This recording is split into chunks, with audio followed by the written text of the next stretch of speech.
Chapter 4, Department of Defense.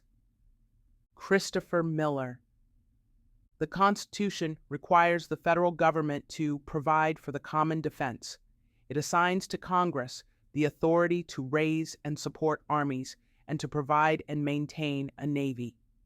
It specifies that the President is Commander-in-Chief of America's armed forces. Ever since our founding, Americans have understood that the surest way to avoid war is to be prepared for it in peace. But when deterrence fails, we must fight and win.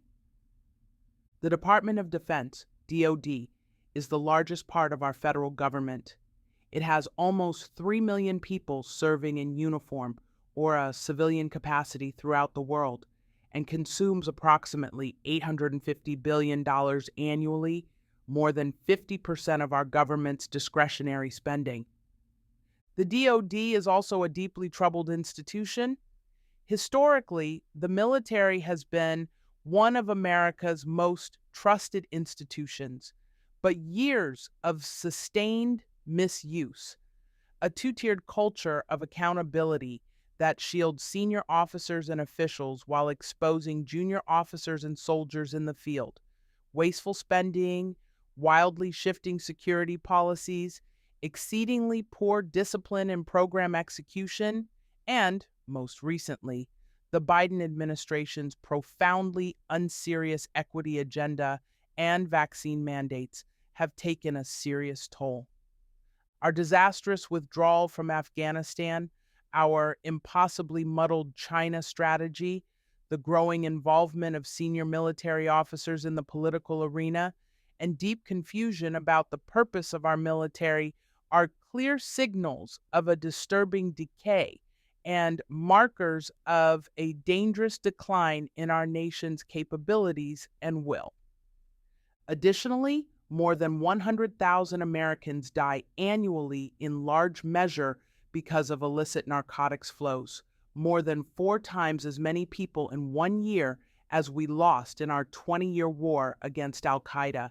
We also are witnessing a transformation in the character of war. The democratization of technology and the collapse of time and space require dramatic, thoughtful changes in how we defend, deter, and fight. As with any huge bureaucracy, and the DoD is one of the world's largest, breaking the status quo requires leadership and endurance. Technology is critical to maintaining our warfighting primacy, but we must be leery of the siren song that technology alone can protect us. More important is how new technologies are developed, tested, procured, and used, and that relies on the true competitive advantages of our people. Ingenuity, common sense, and thoughtfulness grounded in a free society. Because war will continue to be the most stressful and consequential human endeavor, the most powerful weapon systems will remain the 6 inches between the ears of our citizens and the strength of their hearts and content of their souls. Military service is the most difficult task we ask of our citizens, and our nation is enormously blessed that so many young, patriotic Americans eagerly volunteered to carry such a heavy burden. We owe them everything, and we must do better. To do better, however, means recognizing and implementing 4 overriding priorities. Priority. Number 1, reestablish a culture of command accountability, non-politicization, and warfighting focus. Priority number 2, transform our armed forces for maximum effectiveness in an era of great power competition. Priority number 3, provide necessary support to Department of Homeland Security, DHS, Border Protection Operations. Border protection is a national security issue that requires sustained attention and effort by all elements of the executive branch. Priority number 4, demand financial transparency and accountability. This chapter offers recommendations for improving our armed forces and the civilian organizations that support and oversee them. DoD policy. By far the most significant danger to American security, freedoms, and prosperity is China. China is by any measure the most powerful state in the world, other than the United States itself. It apparently aspires to dominate Asia, and then, from that position, become globally preeminent. If Beijing could achieve this goal, it could dramatically undermine America's core interests, including by restricting U.S. access to the world's most important market.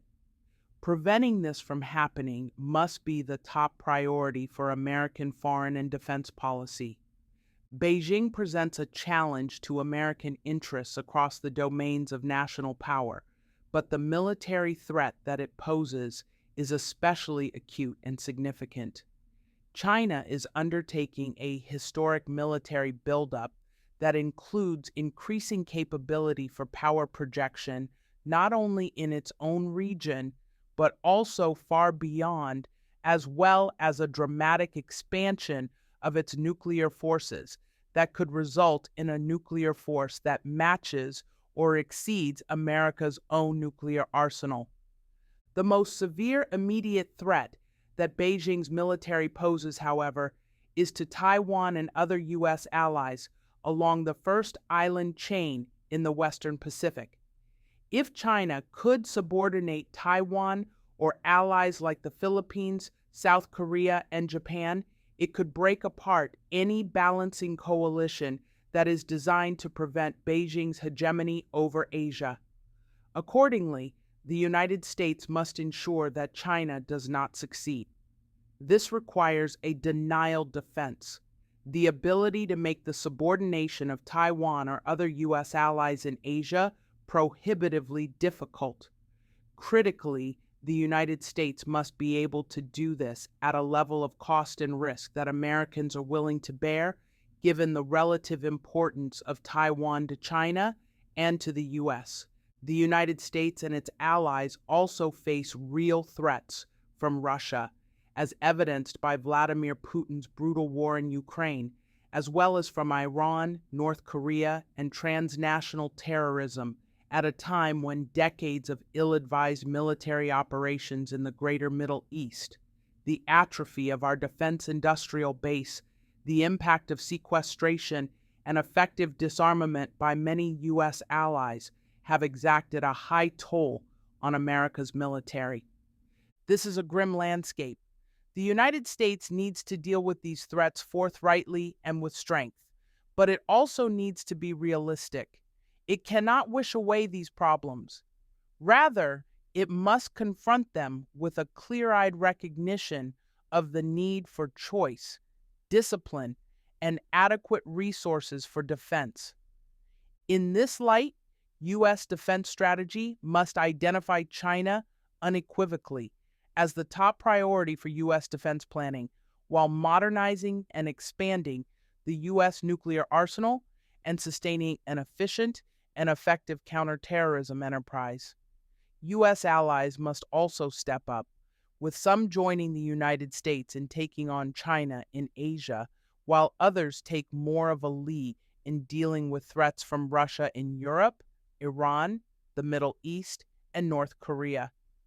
The reality is that achieving these goals will require more spending on defense, both by the United States and by its allies, as well as active support for reindustrialization and more support for allies' productive capacity so that we can scale our free world efforts together. Needed reforms. Prioritize a denial defense against China. U.S. defense planning should focus on China and, in particular, the effective denial defense of Taiwan. This focus and priority for U.S. defense activities will deny China the first island chain. Require that all U.S. defense efforts, from force planning to employment and posture, focus on ensuring the ability of American forces to prevail in the pacing scenario and deny China a fait accompli against Taiwan. Prioritize the U.S. conventional force planning construct to defeat a Chinese invasion of Taiwan before allocating resources to other missions, such as simultaneously fighting another conflict. Increase allied conventional defense burden sharing. U.S. allies must take far greater responsibility for their conventional defense. U.S. allies must play their part not only in dealing with China, but also in dealing with threats from Russia, Iran, and North Korea. 1. Make burden sharing a central part of U.S. defense strategy with the United States, not just helping allies to step up, but strongly encouraging them to do so. 2. Support greater spending and collaboration by Taiwan and allies in the Asia Pacific like Japan and Australia to create a collective defense model. 3. Transform NATO so that U.S. allies are capable of fielding the great majority of the conventional forces required to deter Russia while relying on the United States primarily for our nuclear deterrent, and select other capabilities while reducing the U.S. force posture in Europe. 4. Sustain support for Israel even as America empowers Gulf partners to take responsibility for their own coastal, air, and missile defenses, both individually and working collectively. 5. Enable South Korea to take the lead in its conventional defense against North Korea. Implement nuclear modernization and expansion. The United States manifestly needs to modernize, adapt, and expand its nuclear arsenal. Russia maintains and is actively brandishing a very large nuclear arsenal, but China is also undertaking a historic nuclear breakout. 1. Expand and modernize the U.S. nuclear force so that it has the size, sophistication, and tailoring to deter Russia and China simultaneously. 2.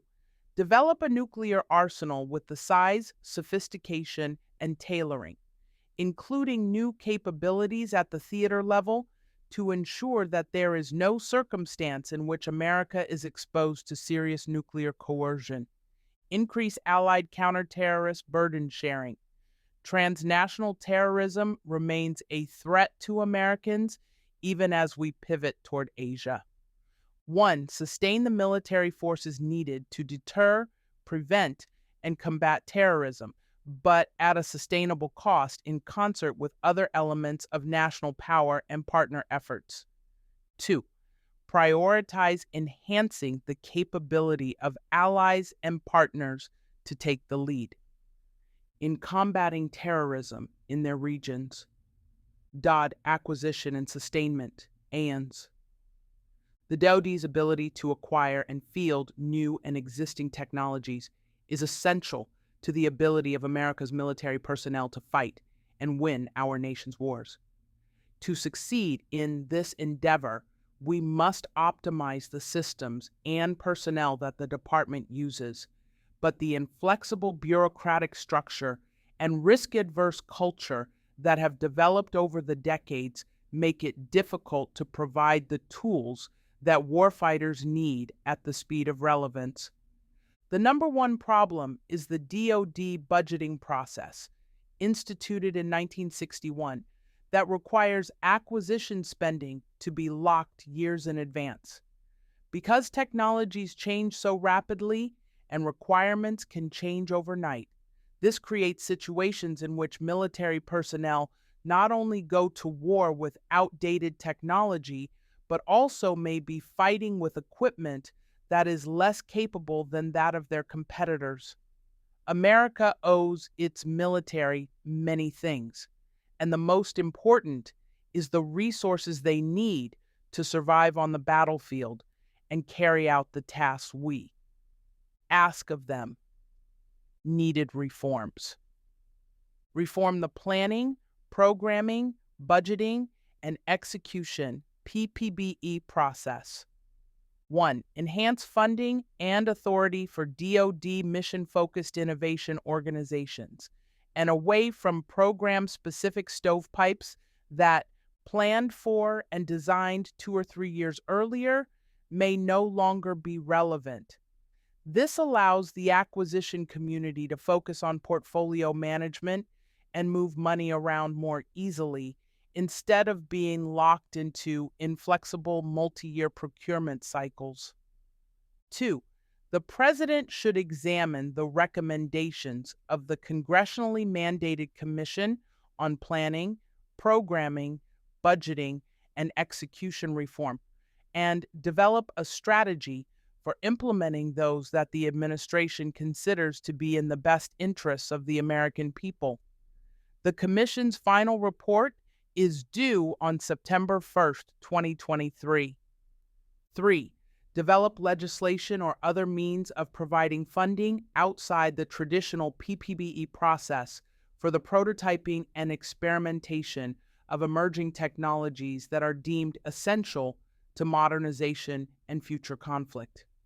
Consider creating a fast track for projects that satisfy the most pressing national security needs. 4. Require the Undersecretary of Defense for Acquisition and Sustainment, the Undersecretary for Research and Engineering, and all service secretaries to conduct night court and use existing authorities to terminate outdated or underperforming programs so that money can be used for what works and will work. Require the undersecretaries and service secretaries to brief the secretary annually on the results. 5. Require the Office of the Secretary of Defense to research and report on the acquisition processes used by America's adversaries to improve our understanding of how they are often able to innovate and field new technologies on a faster timeline. Strengthen America's defense industrial base. 1. Replenish and maintain U.S. stockpiles of ammunition and other equipment that have been depleted as a result of U.S. support to Ukraine. This will strengthen the defense industry supply chain and ensure that adequate inventory exists if it is needed for a future conflict. 2. Collaborate with industry to develop a prioritized list of reforms that the DoD and Congress can enact and implement to incentivize industry to help America's military innovate and field needed capabilities. 3. Strengthen the ability of acquisition authorities to engage in multi-year procurements and block buys. This will improve private sector rates of return, thereby incentivizing defense contractors to partner with the government. It will also reduce government overhead by reducing the number of procurement competitions. 4.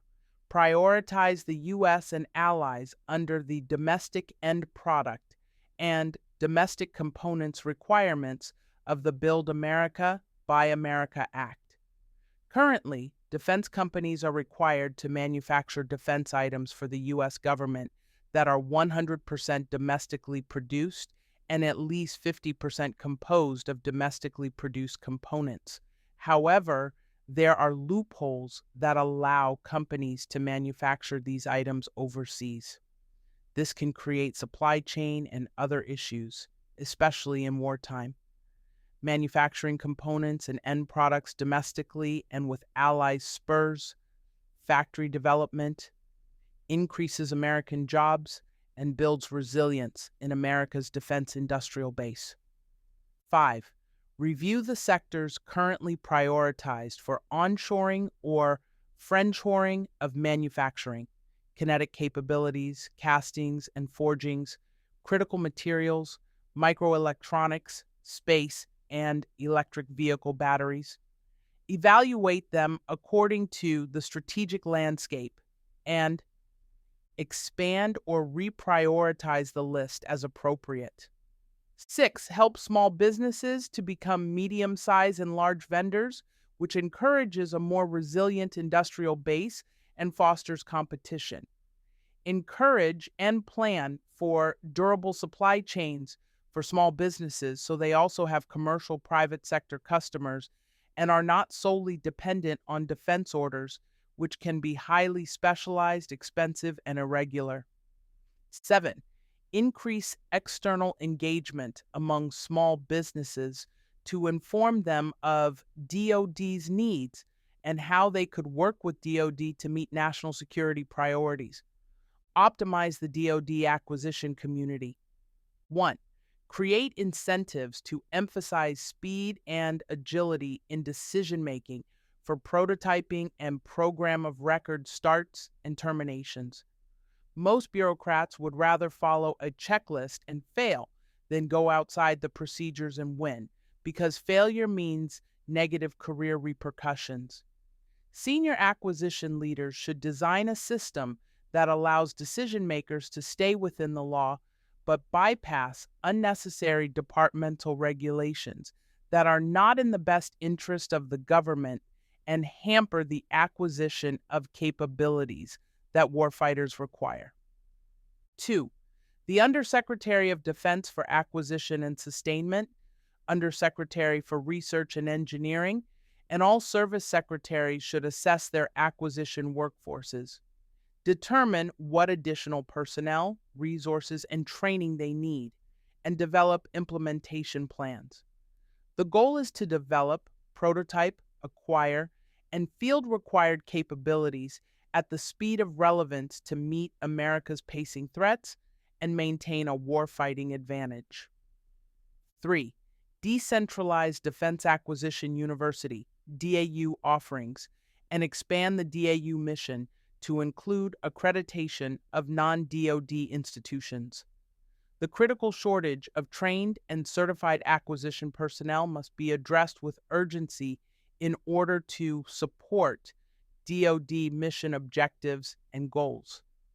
With the rapid evolution of training and educational technologies, including remote and virtual practices, there is no reason for DAU to maintain a monopoly on the knowledge and certification that are required to perform as acquisition professionals.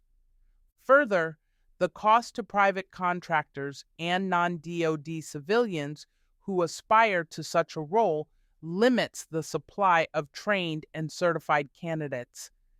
DAU has become an unnecessary barrier to entry in a career field that is vital to the DoD mission. DoD research, development, test, and evaluation, RDT&E.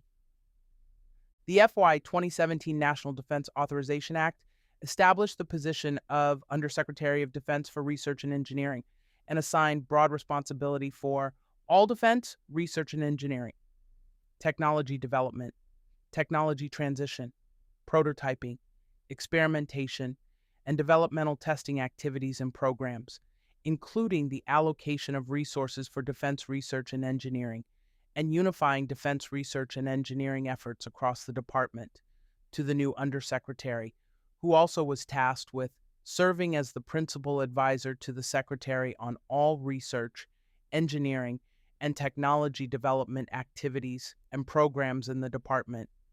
This led to the single largest DoD structural change since the Goldwater-Nichols Act of 1986 and was organized effectively during President Donald Trump's administration. Needed reforms. Champion, engage, and focus the American innovation ecosystem.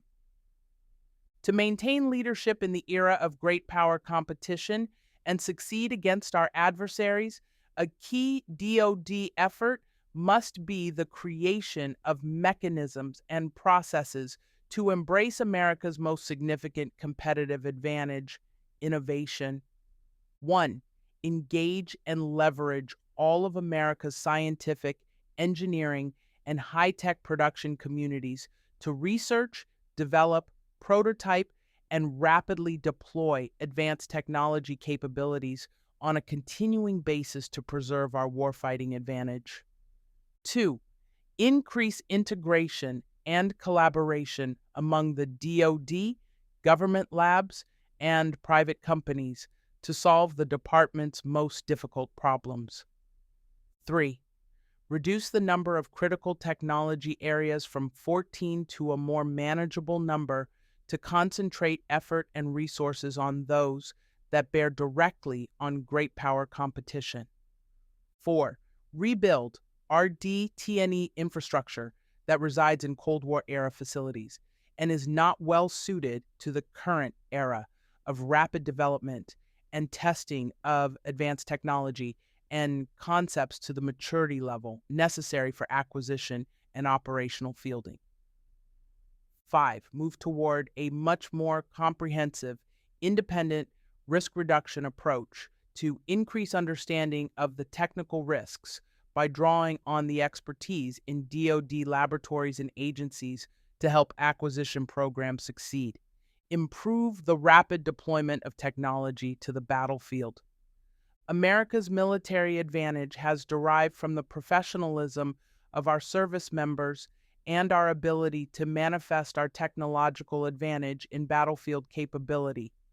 The current era of great power competition will continue for the foreseeable future, and technology will be the currency of competition.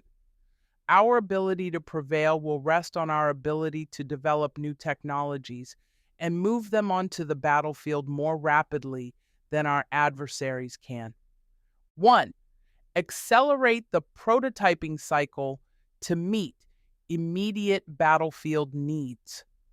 2.